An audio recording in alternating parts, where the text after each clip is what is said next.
তার মানে কি মুক্তিযুদ্ধের সন্তান নাতিপুতিরা কেউ মেধাবী নেই, যত রাজাকারের বাচ্চারা নাতিপুতি হলো মেধাবী, তাই না? আজকে সেই রক্তাক্ত জুলাইয়ের 1 বছর পূর্তি।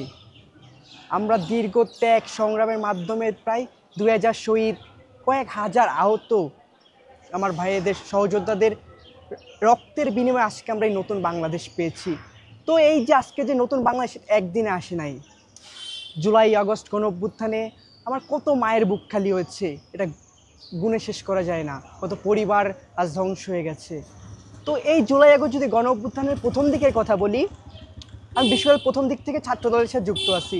তো শুধু আমি নয়, ছাত্রদলের প্রত্যেকটা কর্মীর প্রতি দেশনায়ক তারেক রহমানের আহ্বান ছিল যে ছাত্রদল যেন সাধারণ শিক্ষার্থীদের প্রত্যেকটা ন্যায্য দাবিতে যেন সাধারণ শিক্ষার্থীদের পাশে থাকে। তো তার পরিপ্রেক্ষিতে যখন এই জুলাই আগস্টের প্রথম দিকে কোটা আন্দোলন শুরু হয়, যেটা মেধাবীদের অধিকার আদায়ের লড়াই, তো তখন আমার নেতা কাজী জিয়াউদ্দিন বাসেদ ভাই আমাকে বলে, তুমি তোমার সহযোদ্ধাদের সাথে নিয়ে জগন্নাথ বিশ্ববিদ্যালয়ে যাও এবং দেখো ছাত্রলীগ কোনোভাবে যেন সাধারণ শিক্ষার্থীদের ভাবে আঘাত না করতে পারে বা হামলা না করতে পারে, তুমি তোমার সহযোদ্ধাদের সাথে নিয়ে প্রস্তুত হও। তো সেই থেকে আমার এই জুলাই আগস্টে আন্দোলন সেখান থেকে শুরু হয়। এর পরবর্তীতে 5 জুলাই 6 জুলাই প্রতিদিনই যে জগন্নাথ বিশ্ববিদ্যালয় থেকে আমরা যে মিছিল বের করে তাঁতিবাজার, তারপরের দিন 0 পয়েন্ট, এবার আমরা আস্তে আস্তে আস্তে আমাদের আন্দোলন যে গতিবিধি সেটা বৃদ্ধি করি। এর পরবর্তীতে 11 জুলাই, যেই দিন আমাদের দ্বারা তৎকালীন সমন্বয়ক ছিল তারা আমার জগন্নাথ বিশ্ববিদ্যালয়ের ছাত্রলীগের ভয়ে কিংবা পুলিশের সাথে আঘাত করে তারা তার পদত্যাগ করে, কিন্তু আমরা পদত্যাগ করার কোনো চিন্তা ছিল না। আমরা আন্দোলন চালিয়ে যাওয়ার ইচ্ছা ছিল এবং আমরা সেই আন্দোলন চালিয়ে যাই, কারণ আমাদের ছিল সাধারণ শিক্ষার্থীদের ন্যায্য অধিকার আমরা যেভাবে হোক ছিনিয়ে আনবো স্বৈরাচারী হাসিনার থেকে। তো এই পরিপ্রেক্ষিতে আমি আমার কয়েকজন বন্ধু মিলে আমাদের ওদিন জগন্নাথ বিশ্ববিদ্যালয় গেট লক করে দেয়, আমাদের ভিতরে আটকে রেখে বিশ্ববিদ্যালয় প্রশাসন আমাদের লক করে দেয়। আমরা ওই গেট ভেঙেই আমরা তাঁতিবাজার, শাঁখারীবাজার, এর পরবর্তীতে শাহবাগ, আমরা প্রায় 4টা পুলিশের ব্যারিকেড ভেঙে আমরা শাহবাগ গিয়ে অবস্থান নিই। ওই দিন ঢাকা বিশ্ববিদ্যালয় হলগুলো ছাত্রলীগ আটকে রাখে এবং ঢাকা বিশ্ববিদ্যালয়ে আসতে পারছিল না, তাদের শিক্ষার্থীরা আসতে পারছিল না। আমরা জগন্নাথ বিশ্ববিদ্যালয়ে গিয়ে তাদের শিক্ষার্থীদের হল থেকে বের করে শাহবাগ একটা জনস্রোতে পরিণত করি এবং ওই দিনই হয়তো স্বৈরাচারী হাসিনার যে গদি সেটা নড়ে গিয়েছিল। এর পরবর্তীতে 14 জুলাই, যেদিন আমাদের কেন্দ্রীয় সমন্বয়করা রাষ্ট্রপতি বরাবর একটা স্মারকলিপি প্রদান করার দিন ছিল। আমরা ওই দিনও জগন্নাথ বিশ্ববিদ্যালয় থেকে একটা বিশাল মিছিল নিয়ে যাই। আমরা প্রায় 3-4টা পুলিশের ব্যারিকেড ভাঙি এবং পরবর্তীতে ব্যারিকেড ভাঙার পর আমরা 0 পয়েন্টে অবস্থান নিই। তখন আমাদের যারা কেন্দ্রীয় সমন্বয়ক ছিল, বর্তমানে যারা বিভিন্ন উপদেষ্টা পর্যায়ে আছে, তারা বলে এখানে বসে যেতে, আর সামনে যাওয়া যাবে না, কিন্তু আমরা অস্বীকার জানাই। আমরা রাষ্ট্রপতি বরাবর যে স্মারকলিপি সেটা আমরা দিব। এই কারণে আমরা 0 পয়েন্টে যে পুলিশের বিশাল এক ব্যারিকেড ছিল, লোহার ব্যারিকেড, সেটা আমরা ভেঙে আমরা পাতাল মার্কেটে গিয়ে অবস্থান করি এবং পরবর্তীতে আমাদের যারা প্রতিনিধি ছিল তারা গিয়ে রাষ্ট্রপতি বরাবর একটা স্মারকলিপি প্রদান করে। এর পরের দিন 15 জুলাই, যেই দিন সারা দেশে ছাত্রলীগের সন্ত্রাসীরা সাধারণ শিক্ষার্থীরা নৃশংস হামলা শুরু করে। আমরা জানি ওই দিন জাহাঙ্গীরনগর বিশ্ববিদ্যালয়, ঢাকা বিশ্ববিদ্যালয় সাধারণ শিক্ষার্থীরা কীভাবে নৃশংস হামলা করে এবং আমি নিজে ওই দিন আহত হই ছাত্রলীগের সন্ত্রাসীদের আক্রমণে। এবং পরবর্তীতে ওই 15 জুলাই রাতের বেলা আমরা ছাত্রদল এবং অন্যান্য প্রগতিশীল ছাত্র সংগঠন মিলে আমরা ঢাকা বিশ্ববিদ্যালয়ে বিভিন্ন হল থেকে ছাত্রলীগ মুক্ত করি। এর পরবর্তীতে 16 জুলাই, 15 জুলাই যে সাধারণ শিক্ষার্থীদের নৃশংস হামলা হয়েছে তার প্রতিবাদ স্বরূপ 16 জুলাই বাংলাদেশ জাতীয়তাবাদী ছাত্রদল কেন্দ্রীয় সংসদ কর্তৃক পল্টন বিএনপি কার্যালয়ের সামনে একটা বিক্ষোভ কর্মসূচি করে এবং আমি সেই বিক্ষোভ কর্মসূচিতে সামনে থেকে অংশগ্রহণ করি এবং নিজের মুখেই স্লোগান তুলি, স্বৈরাচারী হাসিনার পতনের স্লোগান 16 জুলাই তুলি।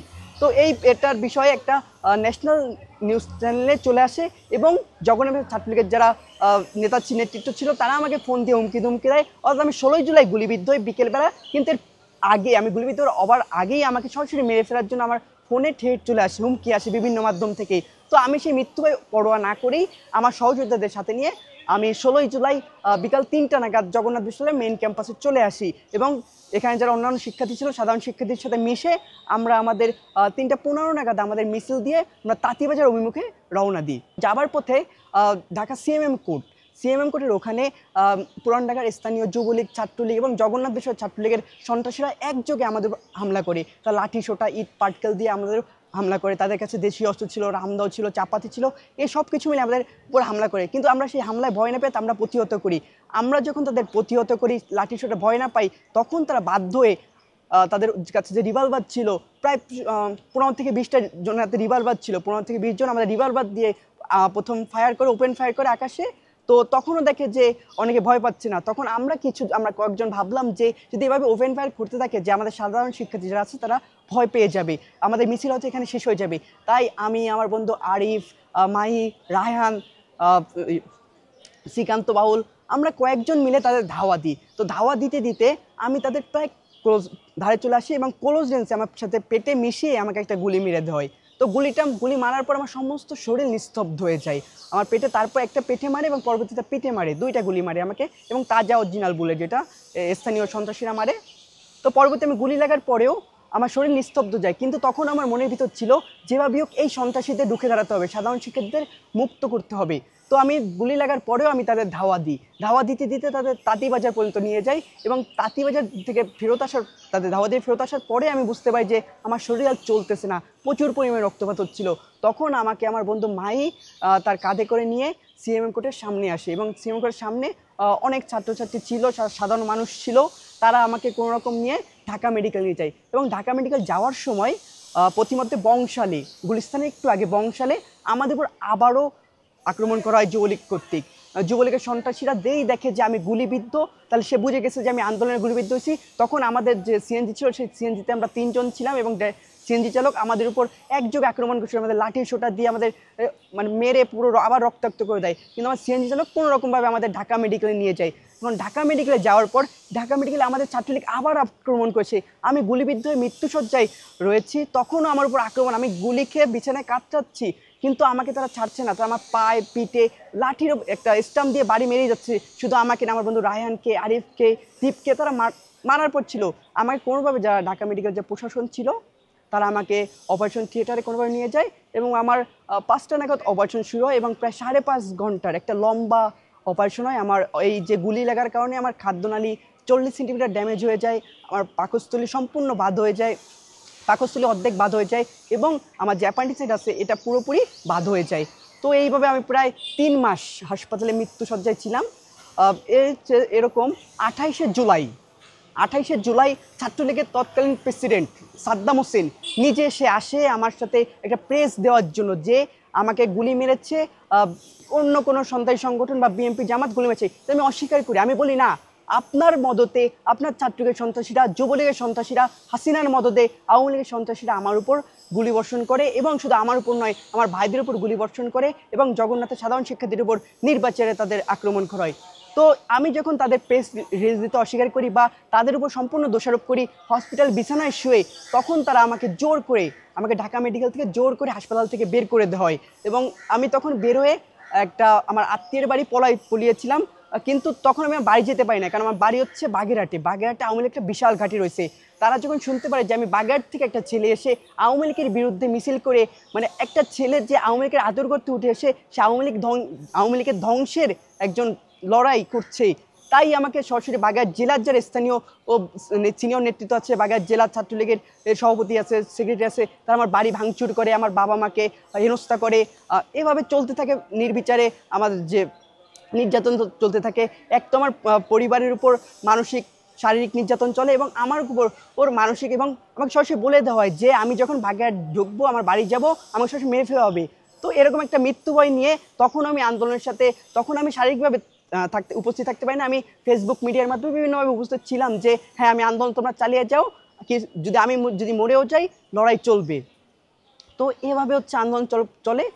5ই আগস্টের পরবর্তীতে আমি একটা প্রাইভেট মেডিকেলে ভর্তি হই, এবং পরবর্তীতে 8ই সেপ্টেম্বর আমাকে ঢাকা পিজি হসপিটালে সেখানে ভর্তি করা, এবং সেখান থেকে আরও 1 মাস, প্রায় অক্টোবরের 11 তারিখ পর্যন্ত আমার চিকিৎসাধীন অবস্থায় আমি ওখানে ছিলাম। দেখেন, আমরা আন্দোলনের শুরু থেকেই দেখেছি ছাত্রলীগ যে 14 জুলাই 15 জুলাই কীভাবে ছাত্রলীগ অস্ত্র সহ, লাঠি সোটা সহ আমাদের আক্রমণ করছে, আমরা সম্পূর্ণ নিরস্ত ছিলাম, কিন্তু আমাদের বুকের ভিতরে একটা সাহস ছিল, কারণ আমাদের নৈতিকতার সাহস ছিল, আমরা দেশের জন্য লড়াই করতে নেমেছি।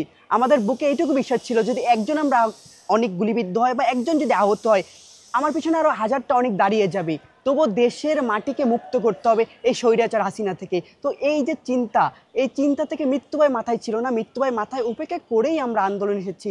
লাঠিসোঁটা বন্দুকের নল আমাদের থামাতে পারে নাই, আমরা স্বৈরাচার হাসিনার পতন পরেই আমরা ঘরে ফিরেছি। দেখেন এই জুলাই আগস্ট গণঅভ্যুত্থান প্রথমে কোটা থেকে শুরু হলেও কিন্তু পরবর্তীতে আর কোটায় থামিয়ে থাকেনি। এটা পরবর্তী স্বৈরাচারী হাসিনার পতন হয়েছে। এখন স্বৈরাচারী হাসিনা কেন পতন হলো? কারণ তার স্বৈরাচারী কর্মকাণ্ডের জন্য। কীভাবে মানুষের বাক স্বাধীনতা ছিনিয়ে নিয়েছে, মানুষের ভোটদানের অধিকার ছিনিয়েছে, মানুষ কথা বলতে পারছে না, যে ভিন্ন মতাদর্শের যে মানুষ তাদের যে রাজনৈতিক কার্যকলাপ পরিচালনা করতে পারতো না। তো এই কারণে একটা স্বৈরাচার যে পরিবেশ সৃষ্টি হয়েছে, তার ফলশ্রুতিতে 5ই আগস্ট স্বৈরাচার হাসিনার পতন হয়। আমরা হয়তো ভেবেছিলাম নতুন বাংলাদেশে স্বৈরাচার ফ্যাসিস্ট হাসিনার যে কর্মকাণ্ড এগুলো থাকবে না, মেধাবীরা যোগ্য স্থান পাবে, সকল রাজনৈতিক দল তাদের যে মতাদর্শ সেটা পূরণ করতে পারবে। কিন্তু আজ এটা দেখছি না। আজকে যারা দায়িত্বে আছে বিভিন্ন উপদেষ্টা পর্যায়ে, তারা বিভিন্ন ডোনেশন, চাঁদাবাজি বা চিঠি চালানের মাধ্যমে যে বিভিন্ন জায়গায় চাকরি বদলি এগুলো হচ্ছে। আমরা আজকেও দেখছি যে একটা সরকারি দল বলা যায় যেটাকে, তারা বিভিন্ন জায়গায় সরকারি প্রোটোকল, তারা সরকারি দল বলছে না নিজেকে, কিন্তু তারা সরকারি প্রোটোকল নিয়ে সব জায়গায় চলছে। তাদের বিরুদ্ধে কথা বললে তাদের বিরুদ্ধে মব করতেছে, সাধারণ মানুষের সাথে মব করছে। সাধারণ মানুষ কথা বলতে পারছে না। সাধারণ মানুষ তার যে অধিকারের জন্য লড়াই করেছে জুলাই আগস্ট গণঅভ্যুত্থানে সেটা খুঁজে পাচ্ছে না। আজ কিছু সরকারের বিরুদ্ধে কথা বললে তাকে আওয়ামী লীগের দোষর বানিয়ে দেওয়া হচ্ছে। এটা কেন?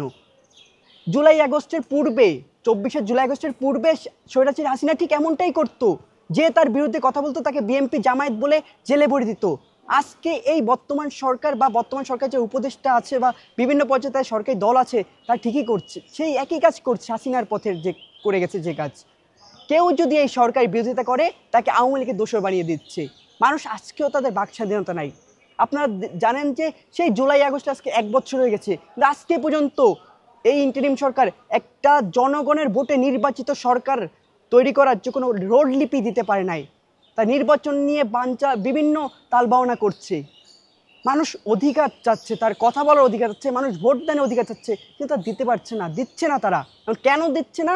কারণ তাদের যে উপদেষ্টারা আছে তারা বিভিন্ন জায়গায় চাকরি বদলি বাণিজ্য এইসব করে তারা দেশের যে পুরনো যে কালচার ছিল, ফ্যাসিজম ছিল, সেইটাকে পুনর্বহাল করছে। তো আমি ব্যক্তি অনেকভাবে আশাহত। আমি যে অর্থে নিজে রক্ত দিয়েছি, যে প্রাপ্তির জন্য একটা নতুন বাংলাদেশ, সুন্দর বাংলাদেশের জন্য রক্ত দিয়েছি, সেটা তো পাচ্ছি না। আজও বাংলাদেশে পুরনো ফ্যাসিজমে আটকে আছে। সংস্কার এক বছরে কোথায় সংস্কার হয়েছে? কোন কোন ক্ষেত্রে সংস্কার হয়েছে? আজও আওয়ামী লীগের দোষরা ঘুরে বেড়াচ্ছে, তাদের কেন অ্যারেস্ট করা হচ্ছে না? এই জগন্নাথ বিশ্ববিদ্যালয়ে আওয়ামী লীগের শিক্ষক যে দোষর ছিল, যারা ছাত্রদের উপর সরাসরি মারার হুমকি দিয়েছে, মেরেছে, ছাত্রদের গেট আটকে দিয়েছে, তাদের কেন অ্যারেস্ট করা হয় নাই? শুধু জগন্নাথ বিশ্ববিদ্যালয় না, অন্যান্য সকল বিশ্ববিদ্যালয়, রাস্তাঘাটে যেসব আওয়ামী লীগের দোসররা এতদিন এই সরকারের নাম ভাঙিয়ে ব্যবসা বাণিজ্য করেছে, তাদের ঠিক বর্তমান ইন্টারিম সরকার বিভিন্ন সুযোগ সুবিধা দিচ্ছে। তাহলে কোথায় রইল সেই শেখ হাসিনা পতন হলে কি হলো? কিছুই হয় নাই, সেই পুরনো ফ্যাসিজম আবারও রয়ে গেছে। তো এই এমন বাংলাদেশ তো আমি চাই না। আমি একটা নতুন গণতান্ত্রিক বাংলাদেশ চাই, যেখানে মানুষ তার ভোটদানের অধিকার পাবে, কথা বলার স্বাধীনতা পাবে। অবশ্যই আমি বলতে চাই, জুলাই যে চেতনা ছিল সেটা অবশ্যই বিক্রি হয়ে গেছে, সেটা চুরি হয়ে গেছে। কাদের থেকে? যারা এখন সরকারে আছে তাদের থেকে। আপনি দেখবেন যে জুলাই আগস্ট গণঅভ্যুত্থান কোনো নির্দিষ্ট রাজনৈতিক দলের ছিল না, কোনো নির্দিষ্ট রাজনৈতিক মতাদর্শের ছিল না। এটা ছিল সারা বাংলাদেশের মানুষের একটা আন্দোলন ছিল। স্বৈরাচারী ফ্যাসিজমকে সরাতে আমার দেশের শ্রমিক ভাই, কৃষক ভাই, রিক্সা চালক ভাই, পথ শিশুরা পর্যন্ত স্লোগান তুলেছে, তারা রাজপথে লড়াই করেছে। কিন্তু আজ কোথায় তারা? আমার শ্রমিক ভাইকে কোথাও মূল্যায়ন করা হয় নাই, আমার কৃষক ভাইকে কোথাও মূল্যায়ন করা নাই। পথ শিশুরা, আজও পথ শিশু আছে, পথে ঘুমাচ্ছে, তাদেরকে দেখা হচ্ছে? হয় নাই। একটা নির্দিষ্ট গোষ্ঠী জুলাইকে নিজের অস্থিগত রেখেছে, কুক্ষিগত করে রেখেছে। তারা জুলাইকে বিক্রি করছে, ঠিক যেমনটা 71-এর মুক্তিযুদ্ধ দেশের সর্বস্তরের মানুষের যুদ্ধ ছিল। এটাকে 17 বছর স্বৈরাচারী ফ্যাসিস্ট হাসিনা নিজের বাপদাদার সম্পত্তি মনে করে 17 বছর মানুষের মধ্যে নিয়ে এসেছে। একটা বিশেষ রাজনৈতিক গোষ্ঠী তারা আজকে বলছে জুলাই আমার, জুলাই আমার। জুলাই কারো নয়, জুলাই কোনো নির্দিষ্ট রাজনৈতিক দলের নয়, জুলাই ছিল গণমানুষের। এটা তাদের বুঝতে হবে। আমরা কারো যে আমাদের অবদান চাই না, আমাকে স্বীকৃতি চাই না, আমি চাই আপনি বাংলাদেশকে স্বীকৃতি দেন। হ্যাঁ, জুলাই সমগ্র বাংলাদেশের। আপনি মাইকের সামনে এসে বড় বড় নেতারা বলছে যে আমি জুলাইয়ের অমুক নায়ক, অমুক সমন্বয়ক, মাস্টার মাইন্ড। জুলাইতে প্রকৃত মাস্টার মাইন্ড সাধারণ মানুষ দেশের। জুলাইয়ের প্রকৃত মাস্টার মাইন্ড ওই রিক্সা চালক যে রিক্সায় করে নিয়ে এই যে রক্তাক্ত মানুষদের নিয়ে গেছে। জুলাই মাস্টার মাইন্ড ওই পথ শিশু যে স্লোগান তুলেছে মৃত্যুর বায়ু উপেক্ষা করে। জুলাই কারো নির্দিষ্ট নয়। দেখেন, এই জুলাই আগস্ট যে 15ই জুলাই আমি যদি কথা বলি, 15 জুলাই ছিল ঢাবির বুকে একটা অন্ধকার দিন ছিল। ওই দিন ছাত্রদের সন্ত্রাসীরা বিভিন্ন জায়গা থেকে তাদের সন্ত্রাসী যে সহযোগী রামদাও চাপাতে নিয়ে আসে। তো ওই দিন আমার এক সহযোদ্ধা ছিল ইভান তাওসিফ ভাই, তাকে মেরে রক্তাক্ত করে দেয়। যখন আমরা আনতে যাই তখন আমাদের উপর আবার আক্রমণ হয়, আমার পার উপর কোপ দেয় তারা চাপাতি দিয়ে, আমার এখানে কোপ দেয়। মানে আমি তাকে বাঁচাতে গিয়ে সে নিজেই মানে আমি নিজেই আহত হই, আমাকে উল্টা আক্রমণ পরবর্তী আমাকে নিয়ে সেখানে চলে যায়, হসপিটালে ভর্তি করায়। এবং 15 যে রাত্রে আবারও আমি সেই ঢাবির বুকে যাই, সেখান থেকে ছাত্রলীগের সন্ত্রাসীদের নির্মূল করে তুলি।